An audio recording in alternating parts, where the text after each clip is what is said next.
The dust of the frontier had a way of clinging to a person, as if it carried the weight of every whispered rumor, every unspoken judgment. She felt it each time she walked through the small town's main street, the sidelong glances, the muttered words just out of earshot. To the townsfolk, she was a woman who had brought shame, though she knew in her heart she had done no wrong.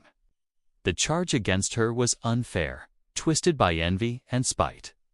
But once a mark was set on her reputation out here, it rarely washed clean. Her story began in that place of suspicion, where justice bent more easily under gossip than truth. The sheriff had never listened. The townspeople never questioned. She had been labeled guilty before she could speak a word, and though she stayed silent for her own dignity, it cost her everything she had. Alone and weary, she carried herself with quiet strength. But even the strongest hearts sometimes bent beneath the strain of so much undeserved blame. It was in this solitude, far from the approval of the town, that fate set her on a path no one would have expected. A path leading to the very people many settlers spoke of in Fear the Apache. To most in the settlement, the Apache were enemies, fierce and proud, not to be trusted. But she did not see them through the same narrow eyes as her neighbors. She had known hardship, and in hardship she recognized the same resilience that marked their lives. One day, while gathering herbs near the edge of the canyon, she heard the faint cry of a child. At first, she thought it was her weary mind playing tricks. But the sound came again, thin and pained, drifting on the dry wind. She followed it, her steps careful among the brush, until she came upon a small figure. A boy, no more than 7 or 8, weak from fever, lay curled beneath a mesquite tree. His face bore the markings of his people, his dark eyes half closed in exhaustion. Her breath caught. To bring him back would mean questions, perhaps anger, certainly more suspicion upon her. If anyone saw her tending to an Apache child, it could mean worse than harsh words. Yet something deeper than fear guided her then. She could not leave him.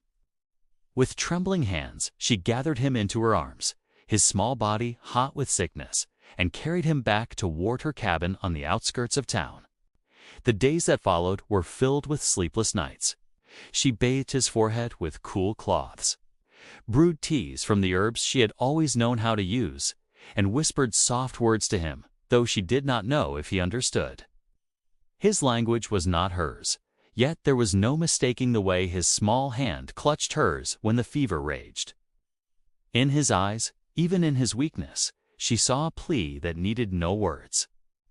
She answered with care, as though tending to her own kin. She knew the risk she was taking. Rumors already swirled around her name, and it would take very little for someone to twist her kindness into treachery. Each knock at her door made her heart race. Each shadow at dusk made her wonder if she had been found out. Still, she did not falter. The boy needed her, and that was enough. What she could not know was that her act of compassion had not gone unseen. High on the ridges above, his father had searched tirelessly for him. A man of the Apache, hardened by battles and shaped by a life of survival, he had expected only to find grief. Yet what he found instead was a woman and outcast in her own world keeping. His son alive with nothing but her will and her gentleness. When he first came to her cabin, he did not knock. He stood in the shadows, silent as the wind, watching through the cracks in the shutter. Allah! She sensed him before she saw him, the way one feels the weight of being observed. Fear tightened her chest. Yet when their eyes finally met through the half-open door, there was no malice in his gaze. Only guarded curiosity and the sharp study of a man deciding whether to strike or to spare. The boy stirred then, whispering weakly in his own tongue, and the father stepped forward at last. The woman braced herself, expecting anger, perhaps even violence. But what passed between them in that moment was something neither had expected. She did not speak his language, and he spoke little of hers, but the truth needed no words. He saw his son alive, and she saw in his eyes that her care had not been in vain. From that night onward, the cabin seemed to stand at the edge of two worlds. To the town, she was still the woman cast aside, whispered about with suspicion. To the Apache, she was something far more complicated, a stranger who had taken their child into her arms without fear. And to the boy's father, she was an enigma, one who defied the boundaries he had always believed unshakable. But bridges between such distant lives are never built without resistance. Whispers grew louder when townsfolk noticed her absence from the usual gatherings. A neighbor claimed to have seen strange tracks near her cabin. Another swore she had spoken to someone beyond the river at dusk. The sheriff, already certain of her guilt, began to keep a closer watch. And yet, in the quiet of the night, when the boy's fever finally broke and his laughter returned in small bursts, she found herself smiling again. For the first time in many months, she felt that her life still had meaning. What she could not know was that the bond forming beneath her roof would soon be tested in ways neither she nor the Apache warrior could foresee. The boy's father returned often, never staying long, never speaking much, but always leaving with a look that lingered longer than the last. His people would not understand, nor would hers. And yet the sight of his son's laughter and her care created a trust neither could deny. Still, the land was not kind to such fragile trusts. Word was spreading, and soon both the town and the Apache camp would demand answers. She knew the storm was coming, though she did not know when. And when it broke, she feared it would tear away what little peace she had found. One evening, as the sun bled red across the horizon, a sharp knock rattled her cabin door. The boy sat near the fire, humming softly, unaware of the tension curling through the room. Her heart hammered as she rose, hand hesitating on the latch. She did not know whether it was the sheriff come to accuse her once more, or the boy's father with news she was not ready to hear. Either way, she knew the moment she opened that door, nothing in her life would ever be the same again. Her hand lingered on the latch, the silence stretching in the space between the knock and her breath. She opened the door slowly, her pulse loud in her ears. The figure on the threshold was half hidden by the shadows of dusk, tall and still, like a tree rooted in stone. At first glance, she thought it was him, the boy's father, but as the light shifted, she realized it was not. Instead, it was one of the townsmen, a ranch hand she knew only in passing. His face was narrow, his eyes too sharp, like someone who carried tales as often as he carried tools. "Evening," he said, his voice casual but edged with curiosity. His gaze swept past her shoulder, searching the dim glow of her cabin. She stepped slightly into the doorway, blocking his view. "What brings you here?" she asked, her tone steady, though her stomach nodded. He shrugged, though the movement looked practiced, as though he had rehearsed this excuse. "Heard someone thought they saw movement out this way.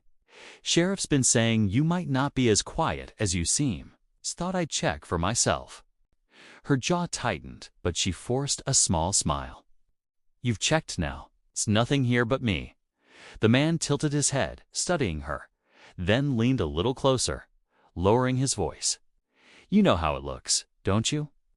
Living alone, keeping to yourself, all those whispers about what you did. Folks talk. They say you've got something to hide, and if you've got company out here, well, it'll only make things worse." Her heart pounded, but she did not let her fear show. "Then maybe folks ought to keep to their own business," she replied, her voice sharper than she intended. The man's eyes narrowed. For a moment, she thought he might push past her, but then he stepped back, smirking faintly. "Suit yourself," he said. "But secrets don't stay buried long out here. Sheriff'll find out soon enough." With that, he turned and walked off into the gathering dark. She closed the door with trembling hands, leaning against it for a long moment. The boy watched her from the hearth, his dark eyes wide with questions he could not ask in her tongue. She knelt beside him, brushing his hair back gently, forcing a calm smile for his sake, though her insides churned. That night, sleep would not come. She lay awake, listening to every creak of the cabin, every whisper of the wind outside. The knock had been harmless this time, but it was a warning. The town was watching her more closely now. If they found the boy, there would be no mercy. The next morning, she went about her chores with deliberate care, her mind restless with worry. As she hauled water from the well, she remembered the life she had before everything turned. She had been known once for her kindness, for her steady work and quiet ways. Then came the false accusation born of jealousy and twisted tongues. They said she had stolen, though the truth was that she had been framed. But truth mattered little when neighbors had already decided a story fit their liking. The sheriff, who once tipped his hat in greeting, turned cold. The women who once shared bread at her table shut their doors against her. In those days, she had thought leaving would be easier than staying. But leaving the town meant no safety, no trade, no roof. So she stayed, though she lived as though behind a wall, with every passing day reminding her she was marked. It had been lonely, bitter work. Yet now, because of that same isolation, she had found the boy and he had found her. As the day stretched on, she gathered herbs from the hillside, pausing often to glance over her shoulder. The boy trailed behind, stronger now, his steps steadier with each passing day. His laughter was soft, but it warmed her heart. It had been so long since she had heard such a sound within her cabin walls. Still, the weight of the townsman's words hung heavy. How long before someone came looking again? That evening, as she prepared supper, she heard the soft sound of movement outside. Her hand flew to the knife on the table.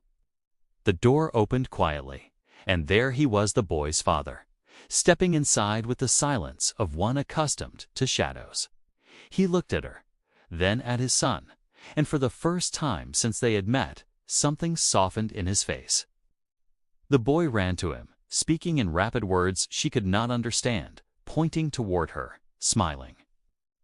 The father crouched, listening, his strong hand resting lightly on the boy's shoulder. She stood back, unsure whether to speak. At last, the man looked at her and nodded once, a gesture of respect. He did not speak in her tongue, but he touched his chest lightly, then pointed toward her, then toward his son. She understood. Gratitude, a bond he could not put into words. Though she had feared this moment, she felt something unexpected stir in her chest. A strange sense of connection, fragile but real, like a thread stretched across two worlds. Yet it frightened her too. If anyone saw him coming to her cabin, the whispers would become more than talk. He stayed only a short while, leaving again with the same quiet steps. Yet the memory of his gaze lingered long after he was gone. She found herself wondering what kind of man he was, beyond the silence, beyond the hardened lines of his face. She wondered what choices he had made to survive, what he thought of her, of the strange path that had brought them both to this place. The following days blurred with a strange mixture of fear and peace. The boy's laughter returned fully, his strength renewed. At times, she almost forgot the weight of the town's suspicion, almost forgot the shadow of danger hanging over them. But each time a rider passed on the distant road, her heart would leap. Each time the dog barked at night, she thought of the sheriff knocking at her door. It was during one of these restless nights that she heard Italo murmur outside, not of the wind, but of voices. She moved to the window, heart hammering, and caught sight of two figures in the moonlight, standing not far from her cabin. She could not make out their faces, but the shape of one was familiar, the ranch hand who had come before. The other was taller, broader, someone she did not know. They were pointing toward her cabin, speaking in hushed tones. She stepped back from the window, fear crawling up her spine. She knew then that time was running short. The boy's presence would not remain hidden. The town was restless, and the men were watching her more closely. She could only hope the Apache warrior knew as much, that he would come before the sheriff did. The next morning, she packed a small bundle of supplies, just in case she needed to leave quickly. She had never thought she might have to run, but the thought weighed heavier with each passing day. The boy sensed her unease, clinging closer to her side, his eyes wide with questions he still could not ask. She squeezed his hand, forcing a smile she did not feel. By the time dusk fell again, the sky painted in shades of fire and shadow, she was certain something was about to change. The land seemed to hold its breath, the silence thicker than usual. She lit a lantern, setting it on the table, and tried to steady herself. Then came another knock at the door. Not soft, not tentative, but firm, echoing through the cabin like the toll of a bell. She froze, the boy clutching her arm. Slowly, she moved to the door, her hand hovering over the latch once more. She did not know if it would be the sheriff with accusations, the ranch hand with questions, or the boy's father with a warning. Whoever stood outside, she knew their presence would alter the course of everything that had come before. And as her hand closed on the latch, her heart whispered the truth she had long feared her life. And the life of the boy she had saved was balanced on the edge of a choice that could not be undone. The knock came again, sharper this time, and the boy clung tighter to her sleeve. She drew a breath and opened the door, bracing herself. Standing on the threshold was the sheriff, hat pulled low, his eyes narrowed in the lamplight. Behind him loomed the ranch hand who had already darkened her doorway once before. Both men studied her as if they had already found guilt etched into her face. "Evening," the sheriff said, his tone heavy with suspicion. "We've had talk that something unusual's been going on out here. Strange tracks leading toward your place. Folks are saying you've been hiding company." His gaze flicked past her shoulder into the dim cabin. Her throat tightened, but she kept her voice calm. "I live alone. You know that. Anyone who says different is stirring trouble." The ranch hand shifted, smirking faintly, his eyes sliding toward the hearth where the boy had been only moments before. She prayed the shadows were deep enough to hide him. "Might be," the man said, "but maybe we ought to take a look inside." Just to be sure, the sheriff stepped forward as though testing her resolve. Her heart hammered, but she stood her ground. "You've no cause to search my home," she said firmly. "You know I've done nothing wrong." The sheriff studied her for a long moment, then spat in the dirt and adjusted his hat. "Not yet proven otherwise," he muttered. "But don't think eyes aren't on you. If you're keeping something from us, it'll come to light." He motioned for the ranch hand to follow. And the two men turned back toward the dark stretch of road. She closed the door slowly, her hands trembling as she barred it. When she turned, the boy was crouched low near the hearth, fear plain in his wide eyes. She went to him and pulled him close, whispering softly, though he could not understand her words. That night, neither of them slept much, each creak of the timbers sounding like a warning. The days that followed felt tighter, as if the walls of the town's suspicion were closing in. She noticed riders passing more often along the road, lingering a little too long when their eyes swept toward her cabin. The ranch hand's smirk haunted her, for she knew he was eager to be the one to catch her in some wrongdoing. The sheriff, too, carried a grudge, using her as an easy scapegoat to keep his authority strong. Meanwhile, the boy grew stronger, his laughter returning, his steps quicker. Sometimes he would run outside to chase the wild rabbits near the brush, his joy so natural it softened the fear in her heart. Yet each time she pulled him back inside, terrified of who might see. She could not risk the wrong eyes falling upon him. Then, one evening, the Apache warrior returned. He slipped into the cabin with the quiet of the wind, but this time his presence carried urgency. His son ran to him, speaking in a rush of words. The man crouched low, listening, then lifted his gaze to her.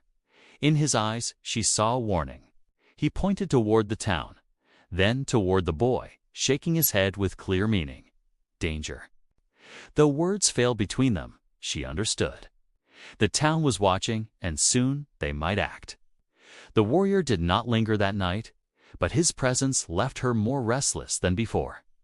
She began to wonder if keeping the boy under her roof was no longer safe.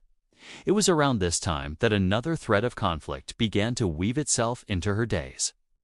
A woman from the town, one who had once been her friend before the accusations appeared at her door in daylight. Her name had once brought comfort, but now it brought only unease. "I thought I'd check on you," the woman said, her voice tight with a mix of pity and suspicion. "People are saying worse things now. They think you've taken up with outsiders. Do you know what that means?" "Folks won't forgive it."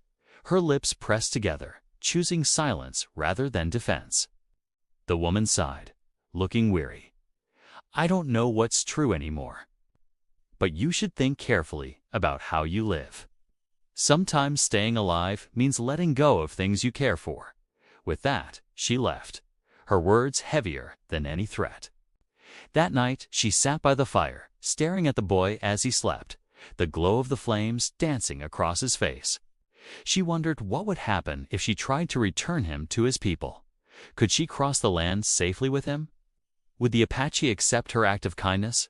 Or would they see her only as one of the settlers who had taken too much already? The questions gnawed at her. She thought of the sheriff's eyes, the ranch hand's smirk, the coldness of the town. She thought of the boy's father, silent but watchful, a man torn between mistrust and gratitude. And she thought of herself, caught in the middle of two worlds that neither wanted her fully.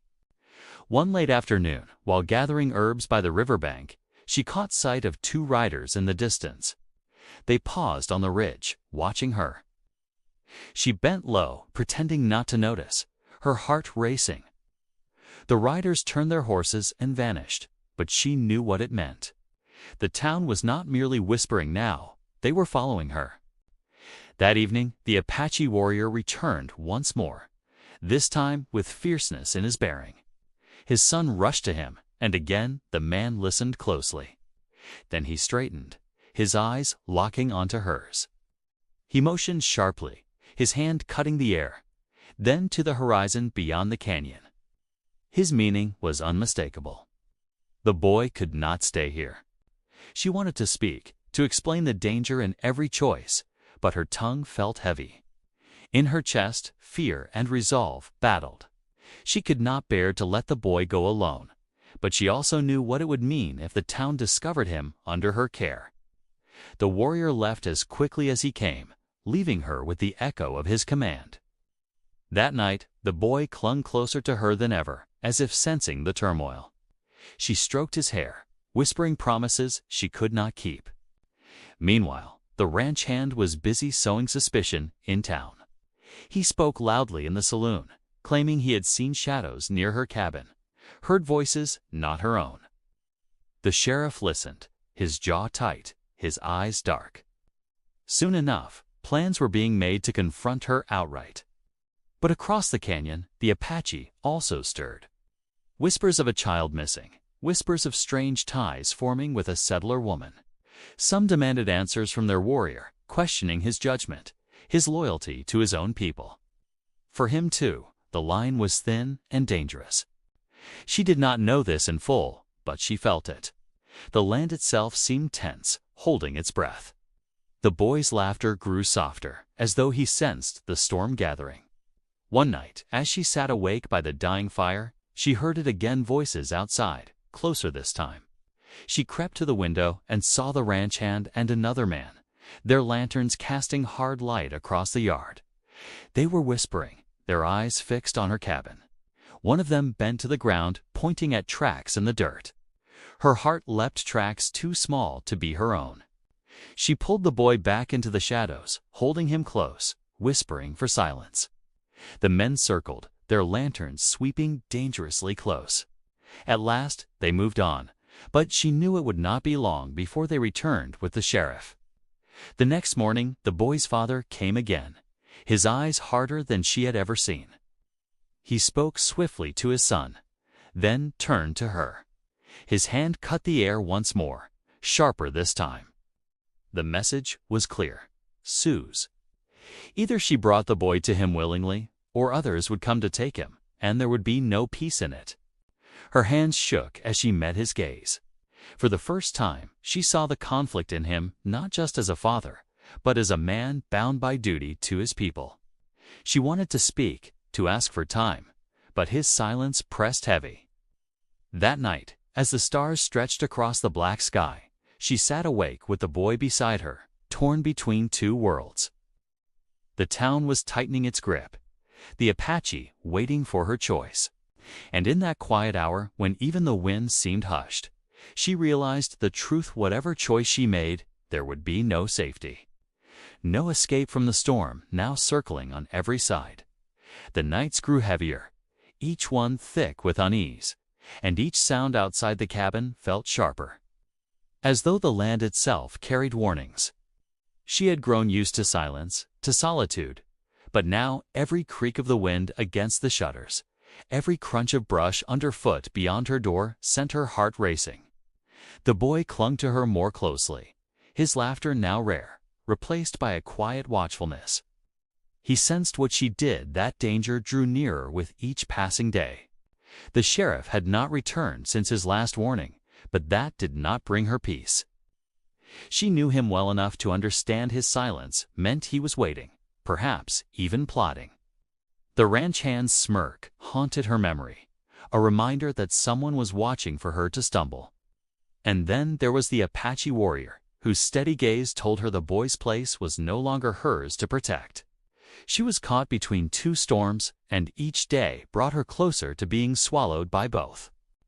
She thought often of what life had been before her name was marked, when she was still welcome in town, when neighbors trusted her.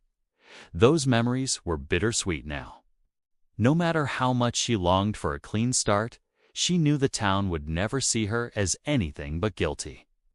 And yet, even knowing that, part of her ached at the thought of leaving the only life she had known behind.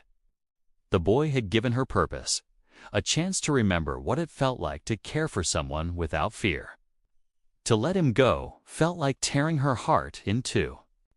One morning, she woke to find the boy gone from his mat. Panic shot through her chest. She rushed to the door, barefoot, and saw him just outside, crouched near the brush with a rabbit caught in a simple snare he had set. Pride lit his face as he lifted it for her to see. Relief washed over her, yet fear soon followed. His joy, his steps, his laughter, all of it could be seen by the wrong eyes. She pulled him close, scolding softly, though her voice trembled with more fear than anger. He did not understand her words, but the sorrow in his eyes told her he understood enough. That evening, the warrior came again. His presence filled the small cabin with tension, though his movements remained calm. He crouched to speak with his son, their words flowing quick and soft, and then his gaze shifted to her. This time, there was no gentleness. His eyes demanded an answer. His son could not remain here. She tried to speak with gestures, shaking her head, pressing her hand to her heart, pointing toward the town with a look of fear. The warrior's jaw tightened. He understood, but his silence warned her that understanding would not be enough. The following day brought another test. As she hauled water from the well, two townsmen approached, one she knew, one she did not. They spoke politely at first, asking after her health, but there was something too pointed in their tone. Their eyes drifted often toward her cabin, and one asked if she ever grew lonely out here, alone with no company but the wind. She smiled faintly, deflecting their questions, but when they finally left, her hands trembled so badly she spilled half the bucket. They suspected more than they let on. Later, while she prepared supper, she noticed a mark carved into the wood of her doorframe, small, almost hidden, but not there before. She did not know its meaning, but it chilled her all the same. Someone had been close enough to leave it, bold enough to make their presence known.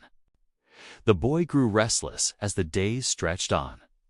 He wanted to run, to explore, to chase rabbits and climb rocks, but she kept him close, fearing every shadow. His father's visits became more frequent, each one carrying more weight, his gestures sharper, his warnings stronger. He was a man pressed between love for his son and duty to his people. She could see it in the way he lingered at the door, the way his eyes softened when his son laughed and hardened again when he looked at her. The town, too, seemed restless. She overheard riders on the road, voices carrying through the wind. The sheriff's name was spoken often along with hers. She caught words like traitor and outsider, their meaning plain enough even when the rest was lost to distance. One night, unable to sleep, she stepped outside, the lantern lights spilling across the yard. The stars stretched wide and bright, the silence deep, but then she saw it a shadow moving along the ridge. She froze, her breath caught, and then the figure slipped away. She knew then that the watch was constant now. Her time was running short. The warrior arrived at dawn the next day, more urgent than before. His son clung to him, speaking fast, pleading, and though she could not understand the words, she understood the fear in his voice.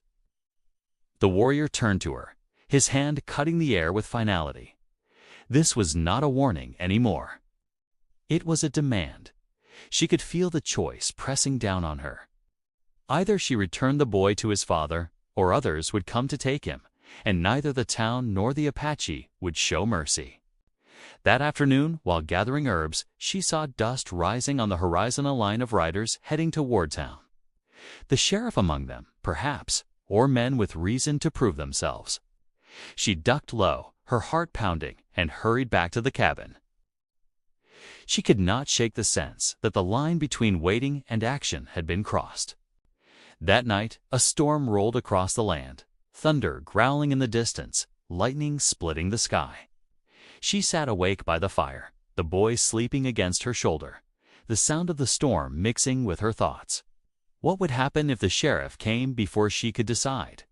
What would happen if the Apache arrived first? Could she protect the boy from either side, or was she only delaying the moment when everything would shatter? Near midnight, the dog barked, sharp and frantic. She rushed to the window and saw lanterns in the distance, bobbing like restless stars. The riders were coming. She pulled the boy close, her heart hammering as she barred the door. But even as she did, she heard another sound, the low call of the warrior from the shadows of the canyon. He had come too, drawn by the same storm of fate. She stood frozen, the boy clinging to her hand, torn between two forces that pressed closer with every heartbeat. The sheriff's men closing from one side, the Apache father waiting on the other. Both demanded an answer. Both would not wait much longer. The cabin walls seemed smaller than ever, the air thick with the weight of choice. She knew the moment was coming when she could no longer hide, no longer delay, no longer keep the fragile balance that had held until now. The boy's life, her own, and perhaps even the uneasy line between two worlds rested on what happened next. And as the storm outside raged louder and the lanterns drew nearer, she realized she stood at the edge of the very moment she had feared from the beginning, the moment where silence and secrecy could no longer protect her. The choice was upon her, and once made, it would change everything forever. The storm outside rolled like drums of war, thunder shaking the earth as the lanterns drew closer from the road. Inside the cabin, she clutched the boy against her, his small hands trembling as tightly as hers. She knew there was no time left. Every path she had avoided now stood before her at once. The sheriff's men were coming with questions that carried their own answers, while the Apache father waited just beyond the shadows, demanding the return of his son. The knock came hard, not tentative this time, but heavy, meant to be heard above the wind and thunder. She froze. Another strike against the door rattled the frame. The boy whimpered softly, burying his face against her arm. She lifted her chin, breathed deeply, and unbarred the door. The sheriff stood there, flanked by 3 men, the ranch hand among them with his usual smirk. Rain streamed off their hats, lanterns casting harsh light against the dark. The sheriff's gaze swept over her and then past her shoulder into the cabin. "We've come for the truth," he said flatly. "You've been hiding someone here. Tell us now before we find out ourselves." For a moment, silence filled the cabin, broken only by the thunder. She could have denied it again, could have spun another excuse, but her heart told her lies would no longer hold. The boy shifted at her side, his dark eyes meeting hers. She turned back to the sheriff, her voice steady, though her hands shook. "He is not a threat," she said. "He is a child, sick and lost, who would not be alive if I had turned him away. He is the Apache boy you've been searching for." The sheriff's face hardened.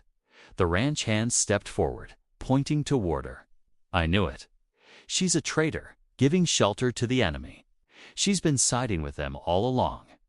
The sheriff raised his hand to silence him, but his eyes were cold. "Do you know what this means? To keep him here, in secret? You've put this whole town at risk." Her voice rose, not with fear, but with something stronger. "The only risk was letting him die. He is just a boy. If saving him makes me guilty, then I'll carry that guilt gladly." The men muttered, shifting uneasily. Some looked angry, others uncertain. The storm cracked above, lightning splitting the sky, and in that flash of light she saw another figure step forward from the darkness, the Apache warrior. His presence froze the air itself. He moved with silent strength, his eyes fixed only on his son. The sheriff's hand went to his gun, the ranch hand following quickly. But before weapons could rise, the warrior lifted his hands, palms open, not in weakness, but in demand. His son ran to him, clinging tight. The sight cut through the tension sharper than steel. The woman stepped forward, her voice breaking through the roar of thunder. "He came for his son. That is all. He means no harm. If there is any justice left in this land, let him take the boy home." The sheriff hesitated, his jaw tight, torn between the law he claimed to uphold and the truth standing before him. The ranch hand spat, muttering about enemies and traitors, but the other men stayed silent, their eyes on the boy. He was no warrior, no danger, only a child holding to his father. The storm raged louder, as if the land itself demanded an answer. At last, the sheriff lowered his hand from the gun. His voice was grim. "Take him then. But no, this your choice has set you apart from this town for good. They'll never forgive it." The warrior said nothing. He only held his son close, his gaze locking on hers for one lingering moment. It was not gratitude in his eyes alone, but recognition and acknowledgement that her courage had crossed a boundary few dared. Then he turned, disappearing into the storm with the boy at his side. The sheriff lingered a moment longer, his stare cold. "You'll find no welcome in town now. You've chosen your path." He turned, the men following, their lanterns bobbing into the distance.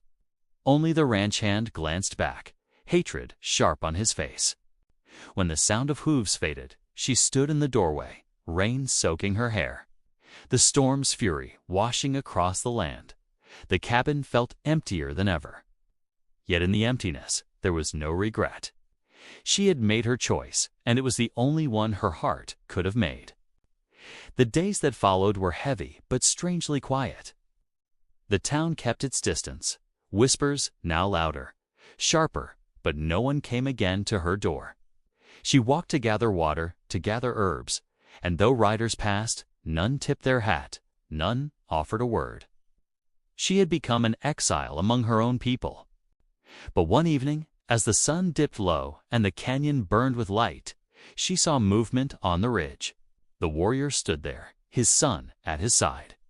They did not come closer, nor did they need to. The boy waved, his smile wide, strong, free. The sight filled her chest with warmth that no whisper could take away. She lifted her hand in return, tears blurring her vision, then watched as they vanished once more into the wild. The bond between them would remain, even if their paths never crossed again. Time softened the wound. Seasons shifted, and though the town never welcomed her back, she built her own life at the edge of the land. Alone, yes, but not broken. She worked the soil, mended her cabin, and carried on. Sometimes, when the wind rose through the canyon, she thought she heard the faint laughter of a boy she had once held through fever, a boy who had given her life purpose again. In the quiet of those nights, she found her reflection. She realized that being unjustly accused had never truly defined her. What defined her was the choice she made when no one else would act with mercy. She had chosen compassion over fear, truth over safety. And though it had cost her place among her people, it had given her something greater than knowledge that one person's courage could bridge even the widest divide.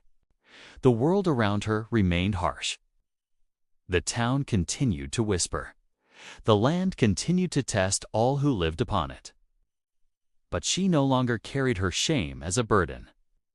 Instead, she carried it as proof that she had stood firm, that she had cared when no one else dared. Years later, as she stood outside her cabin watching the sky flame with sunset, she thought of the boy once more. She did not know the man he would become, but she knew this: he would live, he would grow. And he would carry within him the memory of the woman who had kept him alive, when the world might have turned away. And that was enough. Enough to quiet her heart. Enough to give her peace. The land would remember the storms. The town would remember its whispers, but the boy would remember her kindness. Her story, though marked by false accusations and exile, ended not in despair, but in the quiet strength of truth. She had cared for the Apache's son when no one else would. And though the world defied her for it, she knew in her soul that she had chosen the right path. The storm that had once threatened to tear her life apart had passed, leaving behind not ruin, but a deeper clarity. She remained an outcast, yes, but she remained true to herself. And in the end, that truth was the only justice she needed.